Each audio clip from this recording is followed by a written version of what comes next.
Welcome to episode 7 of the A Storm of Swords reread. Today's video, we're going to be doing Sansa 1, A Storm of Swords. And one thing I want to note with A Storm of Swords specifically is it is the book that starts to change how long George makes chapters and overall the structure of the story. Because with the Clash of Kings and Game of Thrones, there's a lot of shorter chapters.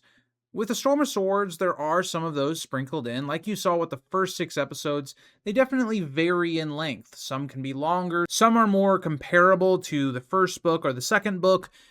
And this stretch of chapters, because I usually do these in like bulks of 6 in terms of getting my notes, recording, and then editing. And the next 6 are all fairly long for rereads in terms of my notes, so gonna have some long videos coming out for you guys in the coming weeks. But with Sansa's first chapter, I really think this is one of her stronger chapters. Now, obviously, she has a great supporting cast, especially in book 3.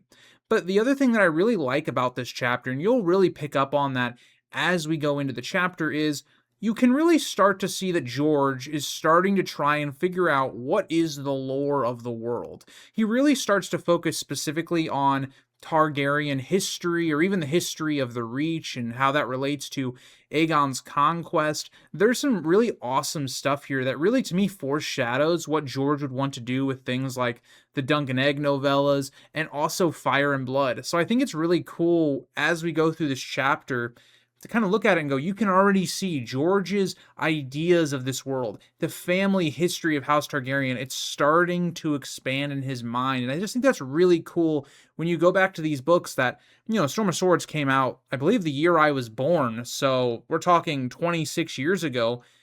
It's crazy to kind of see that where George's writing starts to adapt and change. But also, before we get into Sansa's chapter, I want to do a little bit of a recap. So Sansa's last chapter, she kind of ends with she's being freed as the betrothed to Joffrey, but that's coming with its own issues now, because she's not necessarily free. Now she's still at the torment of Joffrey and the Lannisters, but now she's kind of like this outcast. People don't care about her as much as they did before, or at least that's what Sansa believes. Sansa still doesn't realize her own self-value. She doesn't understand that she holds a very key part to the North if someone like Robb was to die. And that's the game that's being played. A Storm of Swords is going to spend a lot of time developing some of these schemers, some of the political moves from other parties, as in the last book, we almost exclusively looked at Tyrion and his battle with Cersei and him kind of teaming up with Varys and then Littlefinger to an extent.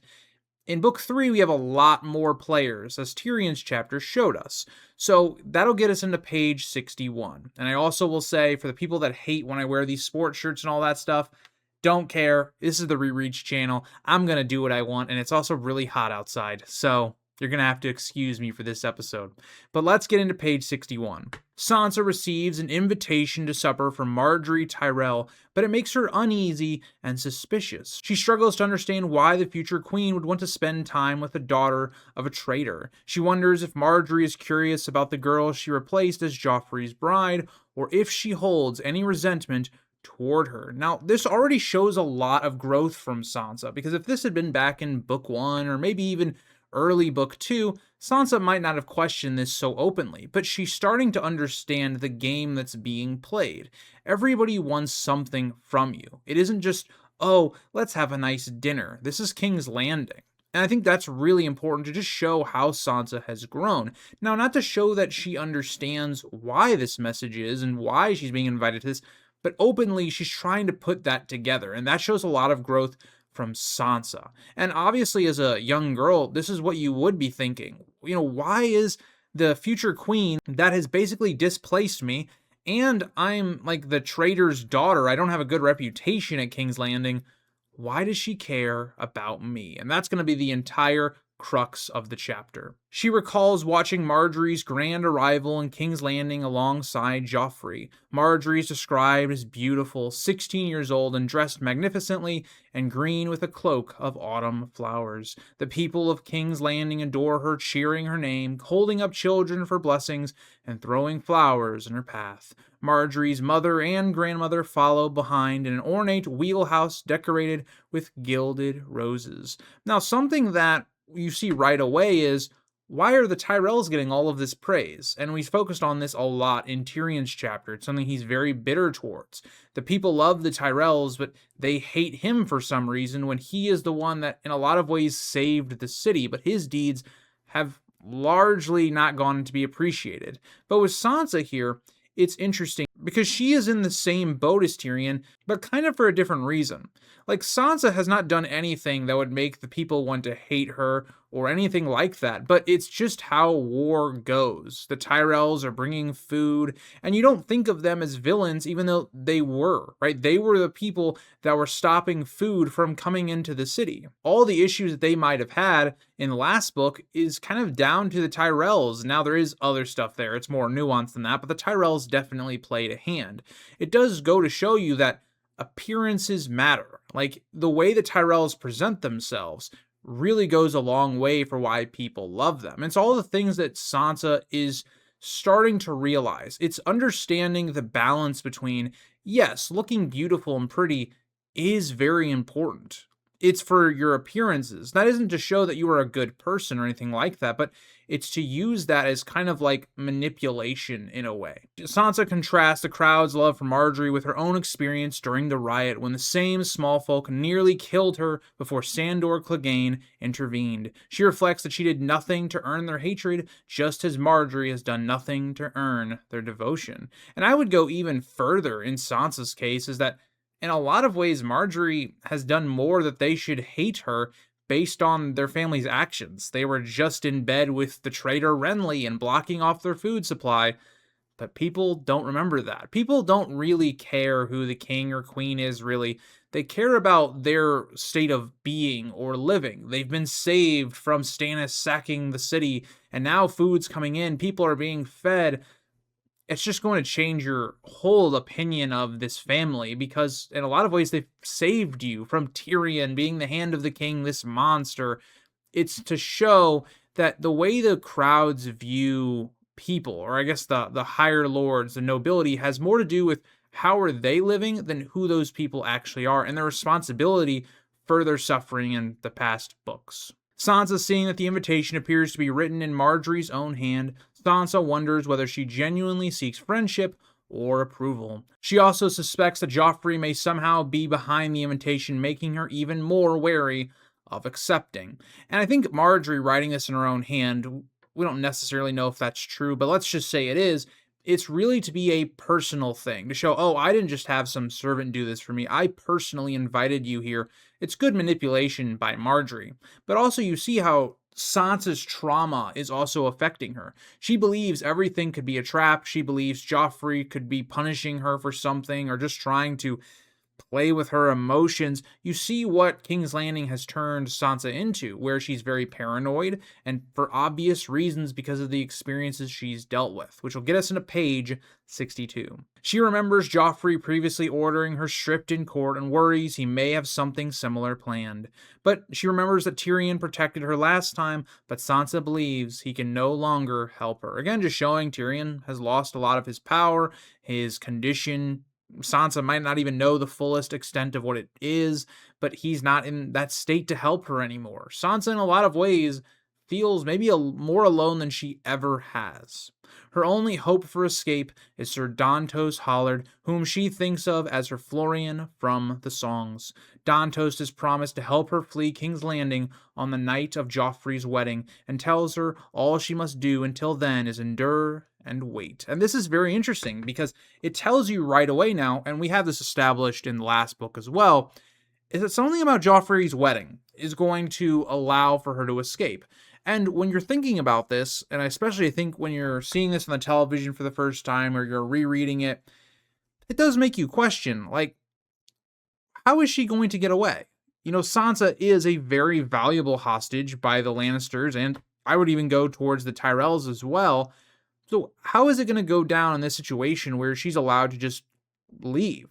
And that's what makes the Purple Wedding so great, is that George has built this up for a long time now. I mean, one thing I criticize the show for is Dantos is brought into the story much later on. I think he's introduced in season 3, not where he is in the book, where in the book he's introduced, like, I believe it's the second, maybe the third chapter for Sansa and the Clash of Kings, where it's way more built up into and established that Dantos and Sansa have way more of a relationship. Despite her suspicions, Sansa considers that Margaery's invitation may genuinely be an act of kindness rather than a scheme. However, her experiences at court have taught her to mistrust almost everyone. Margaery is not somebody that Sansa knows, but Sansa might be more willing to accept it because, well, Margaery is maybe a few years older than her, but it is just another noble lady. Maybe it is just innocent, they want companionship or something like that. Sansa knows she cannot refuse the future queen's invitation due to her weakened position as Ned Stark's disgraced daughter and Robb's sister. She thinks about Sandor Clegane and wishes he were still in King's Landing. Like I said, Sansa doesn't feel like she has any protectors left. She feels very vulnerable. And the other thing is, obviously Sansa doesn't want to get the hatred of House Tyrell on her. This is the future queen we're talking about. So in a lot of ways, Sansa is rationalizing if she should go to this, but at the same time, she's also kind of realizing she's forced to. She's not in the position to really deny this. Sansa then remembers that Sandor had offered to take her away on the night of the Blackwater, but she refused. She still wonders whether rejecting his offer was a mistake. And in a lot of ways, it most definitely probably was, given that the Hound does actually escape King's Landing. Again, it's tough to say how far the Hound would have gotten with Sansa because you also have to be thinking Sandor does get caught by the Brotherhood. It's also very interesting because Sansa and Arya might have actually been reunited if this had actually happened, but again, it's a ripple, so you don't know exactly what would have happened. The Hound might have done things differently if Sansa was by his side, and maybe that leads him to not actually be caught. So we don't know necessarily what would have been the ripple of that, but I do think it's very interesting. If Sansa had left, well, the poison is not necessarily there to kill Joffrey, so who knows? There's a lot here that's up in the air. Hidden among Sansa's belongings is Sandor's blood-stained white cloak, which she has kept since that night. Sansa reflects that Sandor did not leave the battle out of cowardice, but because of his deep fear of fire. Remembering the wildfire during the battle helps her understand what he endured outside the castle walls. It's interesting because we have a lot of reflection on what Sansa thinks of the Hound, now that she's had more time to think about why did he do the things that he did. And in a lot of ways, I think that she keeps his cloak as almost a sign of protection. She doesn't have that anymore. And even though the Hound is a very complex individual, he is one of the few people that actually tried to help Sansa and in a lot of ways saved her. We're going to talk a little bit about her little remembering a kiss thing. I don't think it's in this chapter. I believe it's in one of her future chapters, but she thinks that she kissed the Hound, and I think it's more of a response to trauma from especially Joffrey than it is that it actually happened. And I think this stuff kind of goes to play into that as well. Ultimately, Sansa writes Margaery a polite letter accepting the invitation.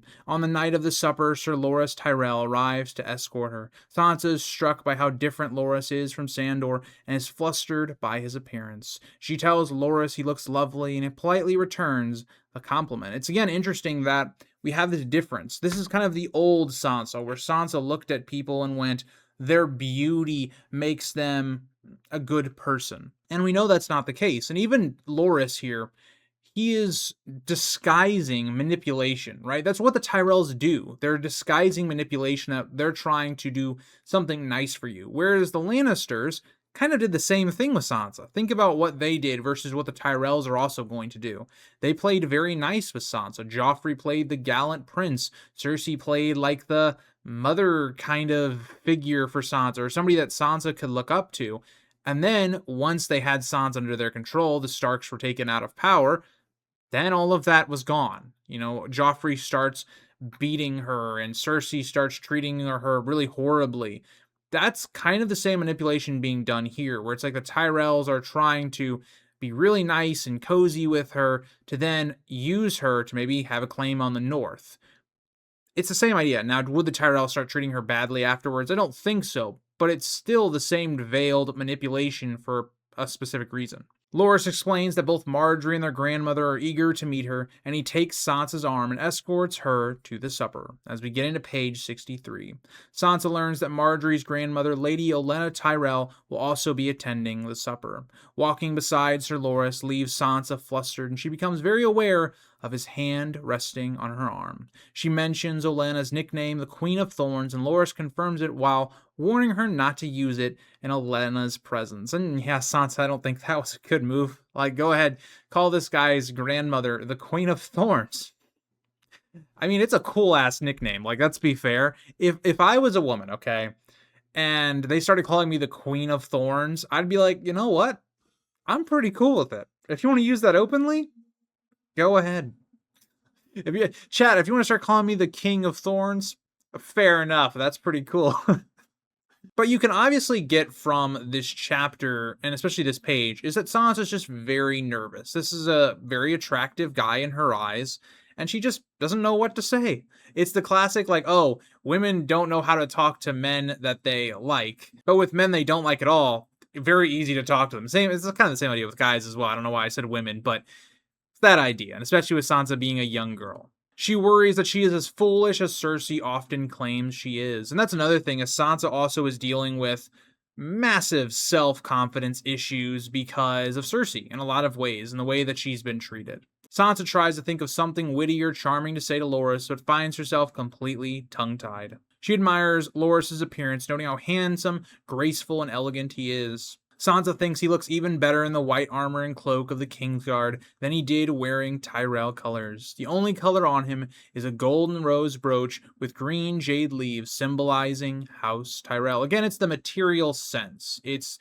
the idea of Tyrell representing both power but also beauty. And for Sansa, that's something that she still holds a lot of weight in. And like I've talked about, you should to an extent, but it shouldn't really dictate, oh, is this a good person or is this a bad person type of thing. As they leave Maegor's Holdfast, they pass through a training yard crowded with knights practicing. Because the castle is full of wedding guests and soldiers, many areas of the Red Keep have been turned over to tents and pavilions as Sansa observes several knights sparring, including the Red Wine twins, Sir Tallard, Osney Kettleblack, and Moros Slint. Moros Slint is taking a particularly brutal beating from Sir Osfrid Kettleblack despite the use of blunted weapons. As she watches the training, Sansa is reminded that the realm has barely recovered from the Battle of the Blackwater, yet preparations for future conflicts are already underway. And that's the thing, though.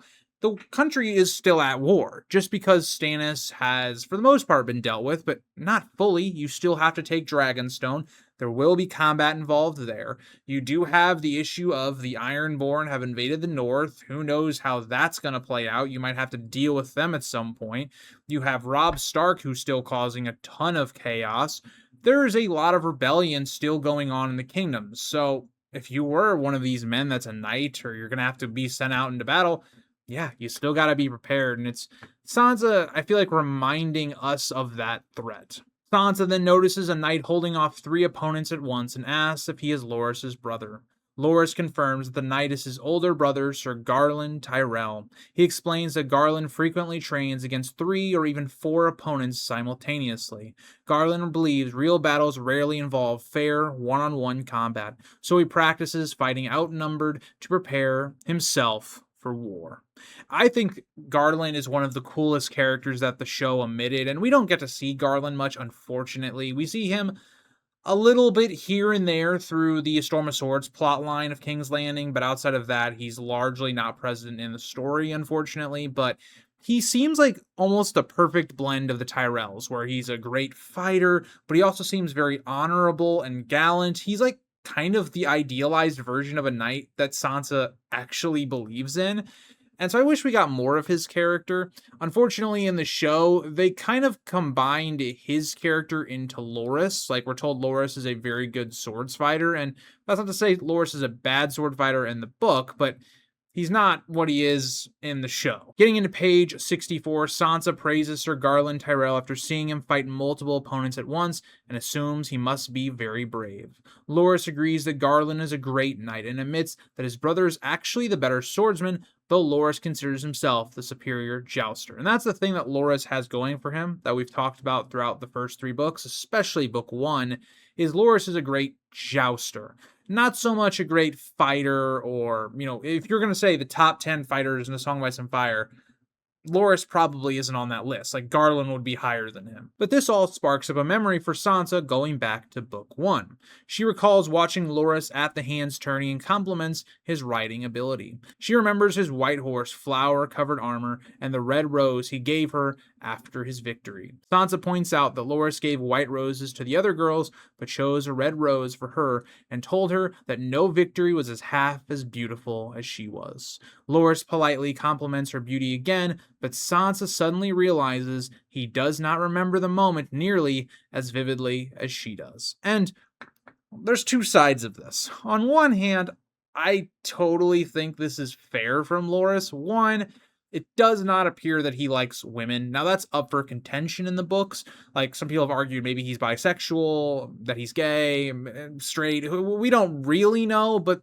I believe personally that he was gay. And so the fact that, he doesn't remember a woman that he gave, I should say a girl in Sansa's case, this flower, it doesn't surprise me. You also got to be thinking, it's kind of like a celebrity or like a singer where you're going on tour and you don't remember this one random person that maybe you like waved at or you gave them some sort of like shirt or something. I don't know. I don't blame Loras all that much for not remembering Sansa. But from Sansa's point of view, and again, go back to that example, if you're somebody in the crowd and you get something from Harry Styles or something, you're going to be like, oh, he's going to remember me. Probably not. Likely he's not. He sees tons of people. He gives all these roses out. And so from Sansa, she held this as this special memory. For Loras, it really doesn't mean much, and he's just trying to be nice to her. So for Sansa, I think that's another blow. That like, these stories of knights and fantasies, they are just fantasies. They're not really grounded in reality. Trying to jog his memory further, she mentions that it happened after he unhorsed Sir Robar Royce. Loras at this becomes noticeably colder and explains that he later killed Robar Royce at Storm's End. Sansa remembers hearing that Loras killed 2 members of Renly's Rainbow Guard after Renly's death. She expresses sympathy for Margaery, assuming Renly's death must have been difficult for her. And yeah, this is a bad move for Sansa, but can you blame Sansa? Like, if you're Sansa, you don't know that likely Renly and Loras had a sexual relationship or something along those lines, or also the idea that, okay, this is a very traumatic memory for Loras. It was very unchivalrous what he did to those other men because of Renly's death. And so what Sansa's doing is she's kind of looking over Loras having feelings, having any type of issues with what happened. And I think especially something that George does play around with in the series is, men are not really supposed to express those kind of emotions. They're supposed to be more stoic figures. And even in this little exchange, Sansa is doing the exact same thing. She's thinking about Margaery's feelings, not the person that she's talking to in Loras. And also, this is not me saying that, like, men shouldn't have feelings or anything, but like in medieval times, this is the truth. Like, the idea that if you showed, emotion, if you were crying or something, that was deemed as being weak. Now, that's not all the time, and that definitely varies from culture to culture, of course, but just largely that was something that used to be a thing, and we're getting better at that as a society, I hope, but we still have a long way to go, and I think this is just something that George was playing around with that I really like with the character of Loras. The one thing that the book does better than the show ever does is they give Loras a lot more to actually do, to be as a character, to be a bit more nuanced. When Sansa continues mentioning Renly and Robar, Loras grows visibly uncomfortable and touches the hilt of his sword. He states bluntly that both men are dead and questions the point of discussing them. Sansa then realizes she has accidentally upset him and quickly apologizes. But Sansa doesn't really realize why he's kind of upset. Why would Loras be so upset here? And you can make the argument, again, going back to it, that maybe Renly and Loras just had a very strong friendship. It wasn't anything sexual. It wasn't a relationship like that. Or maybe it was. And that has a deep impact on Loras and the actions he took afterwards. Although Loras has said she has not offended him, all the warmth has disappeared from his voice. He no longer takes her arm as they continue walking, as an awkward silence develops between them as they climb the stairs. And one thing I really like about Sansa in this chapter is she's able to read Loras in a way that like she's understanding his emotions. Maybe not why, but she is starting to grow as a person. These are the things that she wasn't great at picking up on in the first book specifically, but here she is starting to learn. King's Landing has taught her a bit about stuff like this. Sansa blames herself for bringing up Sir Robar and worries she has ruined the pleasant conversation. She struggles to think of a way to repair the situation, but ultimately decides remaining silent is safer. Their destination is the Maiden Vault, the residence assigned to Lord Mace Tyrell and his household. So another thing that you get here, which is awesome, is we're going to get more lore into the Maiden Vault and about the reigns of some of the Targaryen kings. Like I've said, this chapter has a lot of lore and like, oh, winks to Fire and Blood or Fire and Blood Part 2 if we ever get that, or A Knight of the Seven Kingdoms. There's a lot of there is a lot of interest to explore that stuff from George in this chapter. Sansa reflects that the building earned its name because King Baelor the Blessed once confined his sisters there to avoid being tempted by their beauty. It's also interesting because Sansa is at this point a maiden, and they're trying to marry Sansa to Willas. It's also a nice little nod to that as well. As we get into page 65, outside the Maiden Vault stand two enormous Tyrell guards wearing green and gold livery marked with a golden rose of Highgarden. Sansa notices the guards look nearly identical, sharing the same build, facial features, blue eyes, and red mustaches. Loras explains that they are twins named Eric and Eric, but Lady Olenna calls them left and right because she cannot tell them apart. What does this remind you of as well? Now, I don't know in the books at this point. I don't think so. Maybe we have. I'm not sure, though. But another nod to what we're going to see in Fire and Blood. The idea of the Cargill twins during the Dance of the Dragons and whatever happened there. I like to take what the show presented is probably what happened, that the two fought, died in their arms, and then maybe the other one killed himself. That makes a lot of sense to me, but just another nod to that. Again, this chapter has a lot of ideas of what could happen in Fire and Blood. The guards open the doors and Margaery Tyrell personally comes out to welcome Sansa. Margaery warmly greets her and says she is pleased that Sansa accepted the invitation. Sansa kneels and addresses her as Your Grace, but Margaery encourages her to simply call her Margaery. Margaery asks if she may call her Sansa, helping create a more friendly and informal atmosphere. It's all about trying to take Sansa, this girl that they've heard rumors about what's been done to her and her traumatic experiences, and trying to make her feel more comfortable, that this is just friends talking. This isn't like I'm your queen. There shouldn't be any power dynamic. That is what Margaery is trying to establish. And it's really, really good manipulation by the Tyrells. You really start to see how have they become so powerful? How are they now marrying into the Lannisters? Even why did Renly become king? Or why were they trying to make him king, I should say? It's all kind of present in this chapter. Loras helps Sansa to her feet before Margaery dismisses him with a kiss and leads Sansa inside. Margaery warns that her grandmother, Lady Olenna, is waiting and is not known for her patience. Inside, Sansa finds a comfortable hall with a fire burning and sweet-smelling rushes spread across the floor. Around the table sit a dozen women connected to House Tyrell. Sansa recognizes Mace Tyrell's wife, and Margaery introduces several young Tyrell cousins, Mega, Alla, Eleanor, who are close to Sansa's age. She also meets Lady Janna Fossaway, Lord Mace's sister, and Lady Leonette Fossaway, who is married to Garland Tyrell. Other guests include Asepta, the pregnant Lady Graceford, young Lady Bulwer, Meredith Crane, and Lady Merryweather. And Lady Merryweather will be a very important character in the next book, just showing the Tyrell court, the Tyrell women, and all of that kind of stuff. Finally, Margaery presents Sansa to her grandmother, Lady Olenna Tyrell, as Sansa is surprised by Olenna's appearance, finding her small, elderly, and far less intimidating than her nickname, the Queen of Thorns, had suggested. And remember, Sansa's whole journey in a lot of ways is seeing through appearances. And so now presenting Sansa with this character of the Queen of Thorns, who looks harmless, it's just a elderly lady. How dangerous could she really be? And that is the great part of Olenna Tyrell, because the concept is fascinating. It's this older woman that doesn't appear threatening, but because of her words and the way that she acts, she gets that nickname. And it's a real good one. Olenna jokingly refers to the gathered women as her foolish flock of hens. She asks Sansa for a kiss on the cheek and welcomes her warmly. Sansa politely kisses Olenna and thanks her for inviting her to the supper. As we get into page 66, Lady Olenna tells Sansa that she knew Rickard Stark, though only slightly. Sansa explains that Lord Rickard Stark died before she was born, as Olenna mentions hearing that Hoster Tully is also dying and reflects that death eventually comes for everyone. A little on the nose given what we assume. Again, there's theories about Joffrey's death, but what we assume Olenna was involved in killing Joffrey. Just a little on the nose. But you see that Olenna is trying to welcome, comfort Sansa, make her feel at home, so that when they ask her the tough questions, they feel comfortable enough to tell them the truth. She acknowledges that many losses Sansa suffered and offers sympathy for her grief.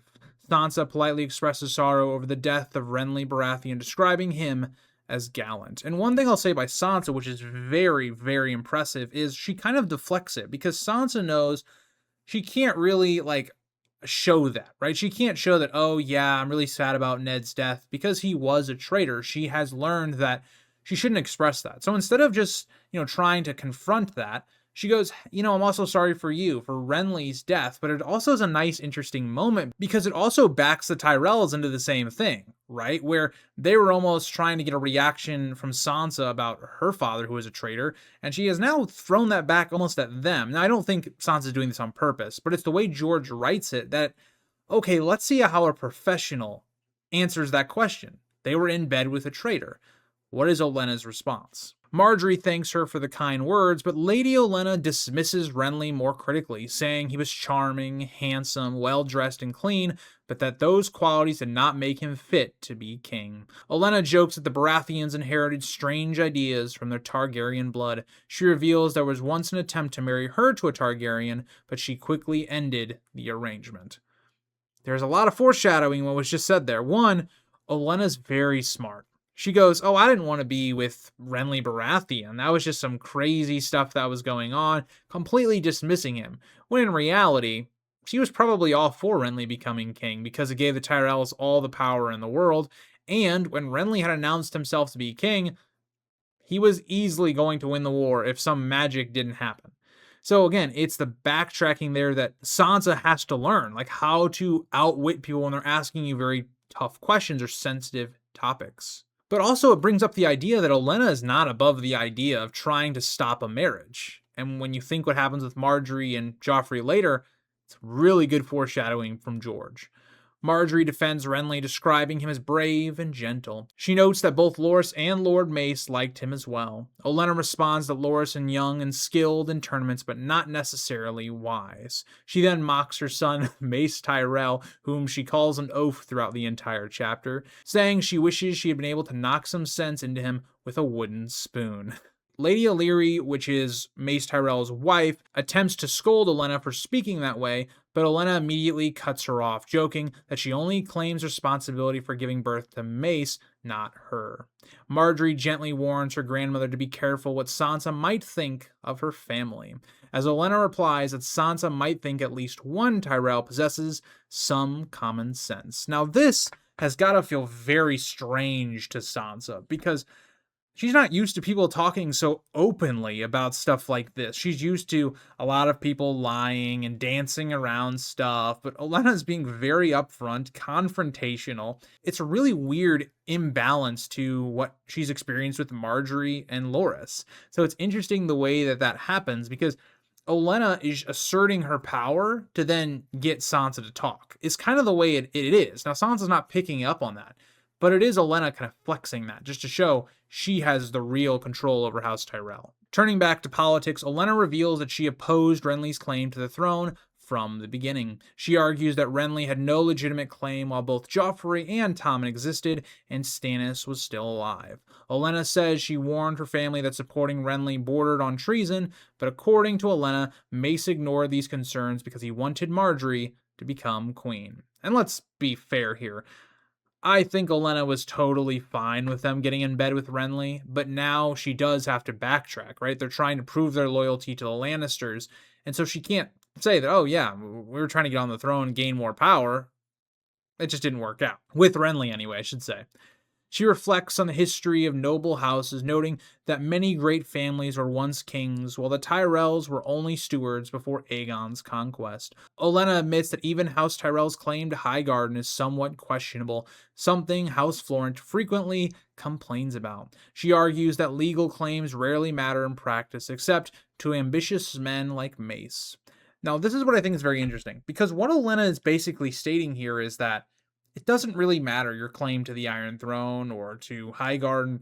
It matters who has the power to claim it. Or in this situation, Aegon gave them Highgarden and made them the people in charge of the Reach. That right away, and that's a very interesting conversation right away, is why did he do that, which could be a cool video to do in the future. But she's already kind of saying why she supported Renly. In a lot of ways, that's what she's doing. She's using something else to explain it. Because they support Renly because they could. They had the power to do so. It just didn't really work out, unfortunately. Olenna believes Mace is obsessed with the idea of seeing one of his descendants sit on the Iron Throne. To mock him, she compares Mace to a pufferfish that swells up dramatically when disturbed. Margaery supplies the answer, explaining that the creature is simply called a pufferfish. As we get into page 67. No, we're not doing those stupid memes. None of the 67, you know what I'm talking about, okay? There's going to be a lot of meme pages in this chapter, and that's not going to be one, so that's all I gotta say. This is a Song of Ice and Fire channel. We are serious. As Lady Olenna continues mocking her son Mace, saying he should replace a Tyrell rose with a pufferfish as his sigil because of how much pride he takes in royal ambitions. She jokes that adding a crown to the pufferfish would make him even happier, just as the Baratheons crown their stag. Olenna says House Tyrell should never have been involved in the War of the Five Kings, which, to be fair, they haven't been all that involved to begin with. Like, yeah, they got with Renly, but then they weren't part of any battles. And then they came in at the very end of the Battle of the Blackwater, which they basically won. But, to be fair, them getting involved with the War of the Five Kings is going to lead to probably a good portion of their family being killed off. So, maybe Olenna is right in that as well. And there's a really interesting part of Olenna is, like, we don't know how truthful she's being to Sansa. I think that she's not being that truthful. I think there are things she is right about and things she's being honest about. But I also think there's a lot here missing where, yes, I think Olenna is also very ambitious and she's kind of hiding that from Sansa. She argues that once Mace supported Renly's claim and crowned him, the Tyrells became fully committed and can no longer back out. Olenna asks Sansa what she thinks of all of this, because Olenna has thrown a lot at Sansa. Like, why we got into the war, who Mace is, the legitimacy of Highgarden. Like, she just threw a lot at Sansa. In a lot of ways, it's kind of a test to see how clever Sansa is, to see, like, what level of a player she is, in my opinion. Caught off guard, Sansa struggles to answer, but she tries to bring up a link that the Tyrells have ancestry to Garth Greenhand, so that gives them legitimacy to Highgarden. But Olenna is very dismissive of this, as many Reach houses can claim descent from Garth Greenhand. He was planting his seed in a lot of flowers, I guess we'll say. She jokes that Garth must have fathered children all across the Reach, and that more than just his hands were green. Lady Illyria attempts to steer the conversation away from politics by suggesting they eat, as she offers Sansa boar and lemon cakes. She admits that lemon cakes are her favorite, and Olenna reveals that Varys had already informed the Tyrells of Sansa's fondness for lemon cakes. So this is very interesting, right? Because it does go to show you Varys does play around with who is actually in power. He did this with Tyrion, and he's now doing this with the Tyrells. And obviously, the Tyrells wanted a background check done on Sansa, like you're applying for a job, because they want to know how to manipulate her. So give her something that is her favorite to try and calm her down, to try and get her to be open. Olenna mocks Varys, questioning the usefulness of eunuchs and dismissing him as a man with the useful bits cut off. Olenna orders that the food be brought out and insists Sansa sit beside her. She tells Sansa that she is far more interesting company than the rest of the women at the table. And honestly, Olenna totally is. Like, obviously she can be rude and stuff like that, but she'd be so interesting to just watch, and we got that in Game of Thrones. Olenna Tyrell, to me, is one of the best characters of the show from beginning to end, so Solid character that we always appreciate. Olenna asks whether Sansa likes fools, but confused Sansa assumes she means the court fools dressed in motley. Olenna clarifies that she is referring to actual fools, though she jokes that most men are fools regardless of whether they wear motley or crowns. She remarks that fools and motley are usually more entertaining than kings. When Sansa blushes, Olenna teases her and says her red hair makes her look like a pomegranate when she blushes. Like, could you just imagine this? Like, Sansa's just trying to figure out how do you respond to this older woman that just keeps going? She just zinger after zinger, insult or, hardcore philosophy stuff. And it's just like, to me, Sansa is like, oh, you go to this family reunion with maybe like your family you haven't seen very often, and there's just that one older grandmother or aunt or something, and she kind of is like this, and you just don't know what to say, especially when you're younger. That's kind of the way this conversation feels like to me. Olenna instructs Margaery to summon Butterbumps, the Tyrell household fool, to entertain Sansa. She orders everyone to sit down, continuing to dominate the conversation and the room with her sharp wit and humor. Now, there's a couple reasons that Butterbump is actually being brought in. One, to again make Sansa laugh, calm her down, all that stuff. But two, as we're going to see, so that they can talk more privately. If he sings really loud, you're not going to be able to hear what they're saying. Very clever from House Tyrell, and especially Olenna. As we get into page 68, Butterbumps arrives wearing green and yellow feathered motley and immediately begins performing tricks. He cartwheels into the hall, jumps onto the table, and places a giant egg in front of Sansa. When Sansa breaks the egg, a dozen chicks run out and scatter through the room. Lady Bulwer catches one of the chicks and hands it to Butterbumps. Butterbumps appears to swallow the chick whole, and Lady Bulwer begins crying until the chick emerges safely from her sleeve, causing her delight. Maybe we should consider this.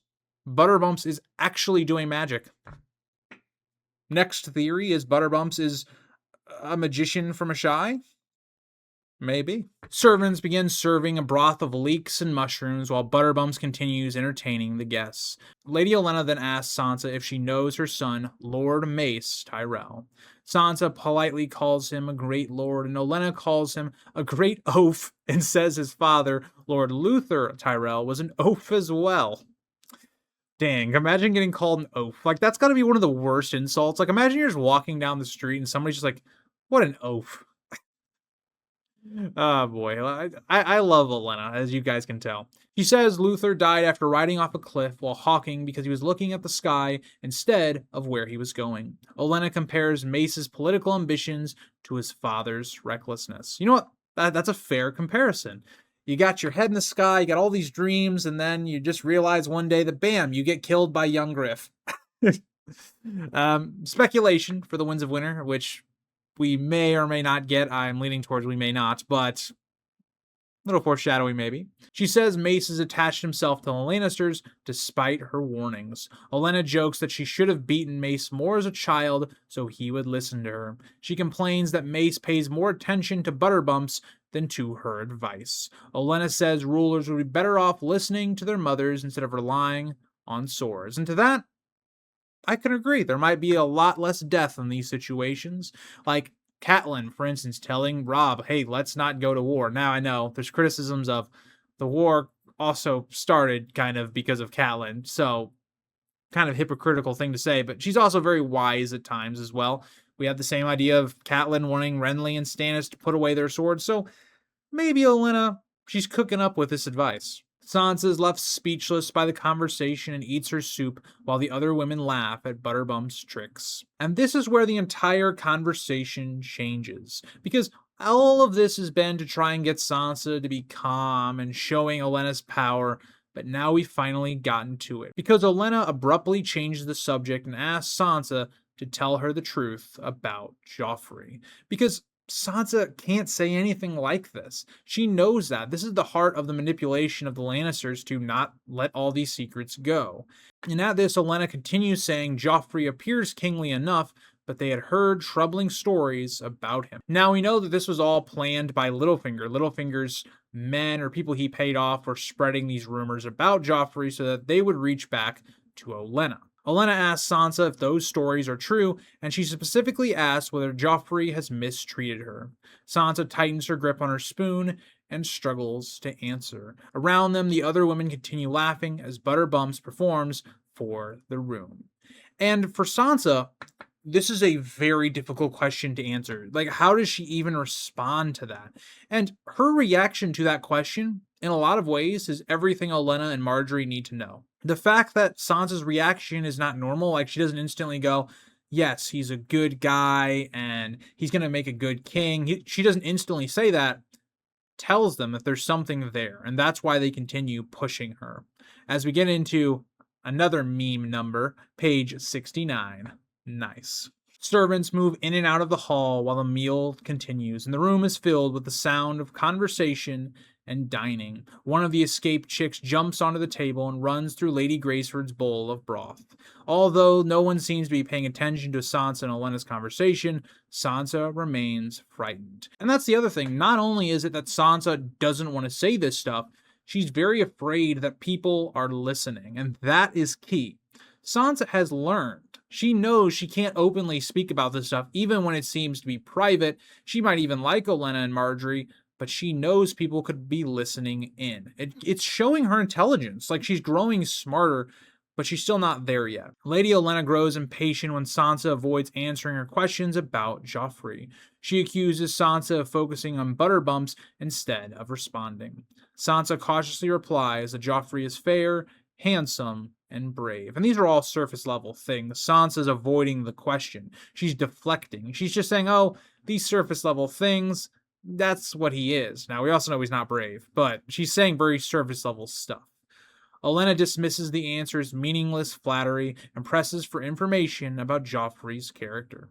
She asks whether he is kind, clever, gentle, chivalrous, and whether he will treat Margaery with honor and respect. Sansa answers that he will and adds that he is very comely. Again, it's all deflection. It's all surface level stuff. Sansa's not giving Olenna what she really wants. Olenna criticizes the response and says physical beauty means little. She mentions Aerion Brightfire as an example of a handsome man who is also a monster. So here you go. Right away. We know later on, Aerion's going to be known as Aerion Brightflame, not fire. So just like that, again, the idea of Aerion for future stuff is already being planned here, but this is kind of, when you think about it continuity-wise, like, oh, Brightfire. You don't hear him really referred to that much, but is still the same vein. But it also is getting to the heart of it, is like, being handsome doesn't mean you're a good person. And that's the root of Sansa's entire arc. Olenna insists that what matters is what sort of person Joffrey truly is. She interrupts the meal to demand cheese instead of the leek broth being served. After sending away the broth, Olenna returns to questioning Sansa. She asks if Sansa's frightened and assures her that only women are present. Again, it's Olenna trying to get to the point of this conversation, but also trying to help keep her calm.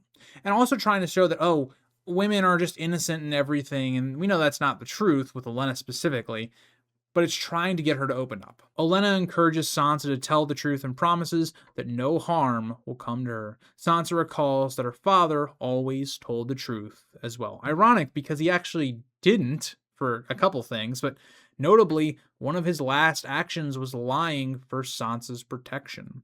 Olenna points out that Ned Stark told the truth and was executed anyway after being declared a traitor. Pressed further, Sansa finally begins speaking honestly about Joffrey. She says Joffrey promised mercy for her father, but instead ordered his execution. She recalls how Joffrey forced her to look at Ned's head on the wall of the Red Keep. Sansa says that Joffrey wanted her to cry when he showed her the head, and realizing how much she has revealed, Sansa abruptly stops speaking and covers her mouth. Sansa knows she is goofed up real bad. She shouldn't be saying this stuff. This could get back to Joffrey, which could lead to more punishment of her, or maybe even her being tortured or killed or something. She knows what she's just done. She's been fighting that and holding that in for books now at this point, and she genuinely becomes terrified that someone will hear her words and report them. Margaery tries to gently urge her to continue, but Sansa worries that Margaery might tell Joffrey what she says. She refuses to continue, insists that she never meant to speak so freely. Sansa calls her father and brother traitors and begs the women not to force her to say anything more. Sansa knows she's goofed up. She is terrified of what will come of this because of the trauma that's been done to her. She understands what she's doing is not good in terms of what has happened beforehand. And I think it goes to show all of Sansa's development throughout the first two books, the experiences that she's had, and also I think how she's becoming more and more politically savvy and understanding the situation that she's in. As we get into page 70, Sansa becomes overwhelmed and frightened after revealing the truth about Joffrey. Margaery notices her fear and points it out to Lady Olenna.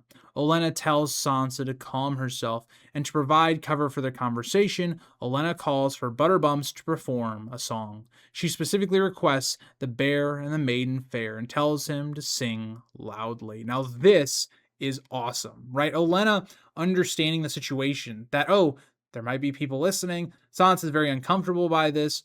Let's go ahead and have there be music. Have there be something that can cover that up and make her feel safer. Butterbumps begins a loud and energetic performance, and Olenna explains that everyone knows the Red Keep is full of spies and informants. She says the loud song will ensure that anyone listening through the walls hears only Butterbumps rather than their conversation. Sansa worries that Varys may still somehow learn what is being said. Olenna dismisses the concern and compares spies to spiders that are tolerated only as long as they stay out of the way. She reassures Sansa and asks her to tell her the truth about Joffrey. Olenna points out that although Joffrey calls himself the Baratheon, he looks entirely Lannister. With Olenna and Margaery both listening closely, Sansa finally breaks her silence. And with this, I want to point out how good the manipulation by the Tyrells has been. Comfort her, get her to try and feel a bit more comfortable and open, and then also give her something that feels like she's safe and secure. Downplay yourselves as threats and as political masterminds because you're women. It's perfect, the way that they've isolated Sansa into telling them what she's going to say. She calls Joffrey a monster. She says he lied about what happened to Micah the butcher's boy. She recalls that Joffrey's lies led to Lady being killed, and Sansa reveals that when she displeasures Joffrey, he orders members of the Kingsguard to beat her. She describes Joffrey as evil and cruel, and she also says that the queen is cruel as well. As that gets us into page 71, but again, it shows how far we've come. Sansa recognizes who Joffrey is, but not even just that. She also recognizes how bad Cersei is as well. As Lady Olenna and Margaery exchange a meaningful look after hearing Sansa's description of Joffrey, Olenna simply remarks that the information is a pity. And this, to me, is the confirmation that Joffrey's going to die. As soon as they hear this information, Olenna in her head is going, yeah, okay, he's going to be killed, and we can then plot to marry Margaery to Tommen. That's what I believe Olenna is thinking as soon as she hears that information. Sansa immediately panics, fearing that if Margaery refuses to marry Joffrey, Joffrey will learn she is responsible. And that's the thing I would also be thinking if I'm Sansa. Well, why would the Tyrells still allow Margaery to be married to Joffrey if you now know he's a monster, he's evil? Why would you allow that to still happen? And there's another thing I find very interesting about Margaery as a person. How much does Margaery know what Olenna is doing? Like, in the show, they come out and have a scene where Olenna straight up tells Margaery, yeah, Joffrey was killed because of her. I really wonder in the book, because Margaery's a bit younger than she is in the show, how much does she truly know? Because if I'm Margaery, I'm sitting here going, wait, you're gonna marry me to Joffrey, the guy that's evil and cruel and all that stuff? I do wonder, what is going on with her as a character as well. Sansa quickly begs them not to cancel the wedding, but Olenna reassures her that the wedding will go forward. She says Mace Tyrell is determined to make Margaery queen, and Olenna adds that House Tyrell keeps his promises and thanks Sansa for speaking honestly. As Butterbumps continues loudly singing The Bear and the Maiden Fair, Margaery changes the subject. You could also say, based on the song that's being played, that Joffrey is this animal, he's evil, and then you have Margaery, who is the maiden. You could also make that argument. I know there's probably a lot deeper analysis of why George chose that song for this conversation, but we got a lot to get through, so I don't have time to really delve into the song and all that, but feel free to let me know why you think George chose to have that song be played for this conversation. Margaery then, out of nowhere, it appears, asks Sansa if she would like to visit Highgarden. Now, to me, this is also like the cherry on top of the manipulation, because not only have they now gotten Sansa to reveal something deeply personal to her, there has now become like this level of trust between Sansa and the Tyrells. So what do they do now, right? Like, let's not leave the conversation on this note and make Sansa feel a bit more special or involved with their family. It isn't just, okay, you told us the information, all right, get out. It's now, okay, Sansa, how would you like to escape this prison? How would you like to go to Highgarden? Almost painted as this escape from all the trauma that you've had here. Even though the Tyrells are painting this as, oh, you're going to marry Willas because that gives us power. It's not because of your well-being. We don't really care that much. Even though that is the case, it is still for Sansa. It would have been a very good thing for her to escape King's Landing and the trauma and not going with Littlefinger later in this book. It is still a lot of manipulation that's beautifully used by the Tyrells. Margaery describes Highgarden's blooming flowers, fountains, shady courtyards, marble colonnades, and beautiful scenery. Margaery mentions that Highgarden always has singers, musicians, and entertainers at court. She also tells Sansa about the famous horses of the Reach and the pleasure boats that sail on the Mander. She then asks Sansa does she enjoy hawking, which Sansa admits she does a little. Margaery assures her that she would love Highgarden and says that once she sees it, she may never want to leave. This sounds like a sales pitch. It sounds like one of those people that are like, oh, would you like to go on this cruise? We've got this, and this. And once you go there, you may never want to leave. It's the exact pitch. And obviously for Sansa, this is everything that she's ever dreamed of. This is what she thought King's Landing was. And so this idea obviously is going to be very appealing to her. And the Tyrells know that. They know what kind of girl she is. And that's all going to work perfectly. Lady Olenna interrupts before Margaery can say more, reminding her that Sansa has not yet agreed to visit. Sansa eagerly responds that she would love to go, as Highgarden sounds to her like the idealized court she once imagined finding in King's Landing. And I think this is interesting because why would Olenna interrupt this, right? It's kind of that psychological manipulation again. Oh, let's take away this from Sansa wanting to go. Maybe she doesn't want to go. So it puts Sansa kind of on the spot. Does she want to go or not? It puts that pressure on her. Even if she doesn't realize it because she already wants to go, it kind of forces her into that acceptance. Like I've said, this chapter is beautifully written in terms of psychologically analyzing Sansa's responses to things. That is, I think, a very fascinating part of the chapter. Sansa then points out that Queen Cersei would never allow her to visit, but Olenna dismisses the concern. She explains the Lannisters need the Tyrell alliance to keep Joffrey on the throne. Olenna believes Cersei would be forced to agree if Mace Tyrell requested that Sansa visit Highgarden. Sansa asks whether Mace would actually make such a request, but Olenna replies that she has no reason to give him a choice in the matter. She reveals that Mace is unaware of their real intentions. Confused, Sansa asks what Olenna means by their true purpose. And again, it's another twist. But you see how it's like, okay, there's levels to it. First, we start out with, do you want to come to Highgarden?